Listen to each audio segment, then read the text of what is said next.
lot in terms of talking through finances and financial stability, and my mom kind of just lived off each paycheck to paycheck, and so I have pretty much done the same thing, and only recently have I come to think about saving for the future and about trying to reduce my debt load. When I was younger, there was like a bad attitude towards money because, you know, always working hard for, like, you know, just a little bit of pennies that you do save and not really going anywhere, just kind of always being broke.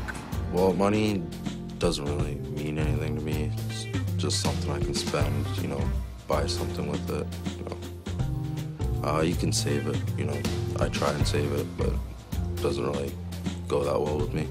In regards to saving, I really wouldn't save. I would always want to spend because I always knew the money was there, right? At that age, you don't really think about that. You just think about the present moment. You don't think about the future. You're always about, what am I going to do today? If I had my last $10 to go to the movies, I would spend it, and not thinking that tomorrow I have to get up and take the bus. When I was younger, I had the goal of going away to school, and I started working when I was about 14 in retail and part-time jobs after school and saving up because I knew that I wanted to go away to school and that I was going to need to support myself to do that. You need money for everything. It doesn't matter whether you're going out for the day to go shopping or you're sitting at home. Something's got to come up. You need money to live. You need money to pay rent, buy food. Everything comes down to being financially responsible with your money.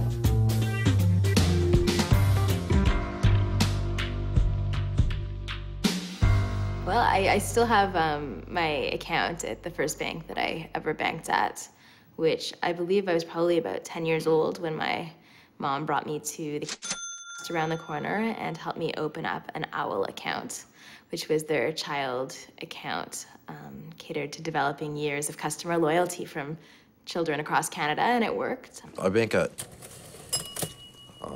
it's been in the family for a while, and I trust them. I bank at, why I chose that bank? Well, it was one of the first banks that I've dealt with. Then I used before, but, you know, some kind of bad credit followed me, so I ended up going back to the first original bank that I had dealt with. I bank at, and the reason I chose is because it was really the only bank we had in our small town where I grew up, and now I've just, because of habit, kept with that same bank. The savings plan was good, although, you know, I can't really save money. I don't know why I was looking at that, but you get free groceries. So every time I pay bills, it would make me benefit from that, right? I would get free groceries. So that's kind of why, one of the reasons why I went with. It's kind of nice to have a bank account so that way, you know, your money's tucked away safe somewhere. Unfortunately, banks, unless you want to keep your money in a mattress, are somewhat of a necessity, or at least it makes things more convenient in the day-to-day banking world to be able to pull money out and keep money there. In terms of the corporate interests of banks, I'm a little bit more wary, and, you know, I don't necessarily think that banks have most people's best interests at heart.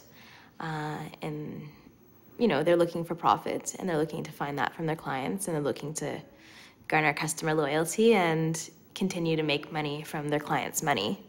I use Smart from time to time to cash checks because I don't like waiting that long period of time for the 5 business days for your check to get cashed. You know, sometimes you want your money right away.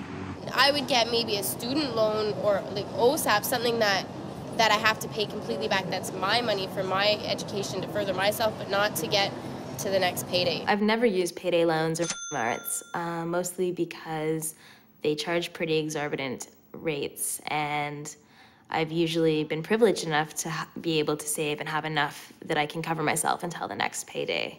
I deal with a lot of people that have to come in and get loans, and where it's basically they get more in debt actually when they come and get a loan, because then there's fees to pay back, and after they pay the fees they have to reloan, and they just get further and further in debt as they go.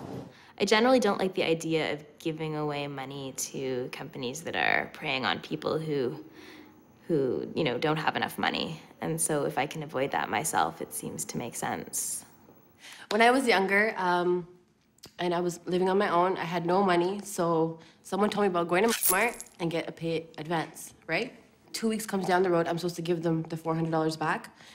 That wouldn't happen because I wouldn't be able to give them the $400. So what I would end up doing is paying them $20 per 100, so $80 interest every 2 weeks to just keep going because I couldn't afford to give them the money back. So I kind of got stuck in this game where I'm going back to give them $80 of my money that I don't really have. So it was really addictive, and it took me a really long time to get out of it, and it affected my credit as well.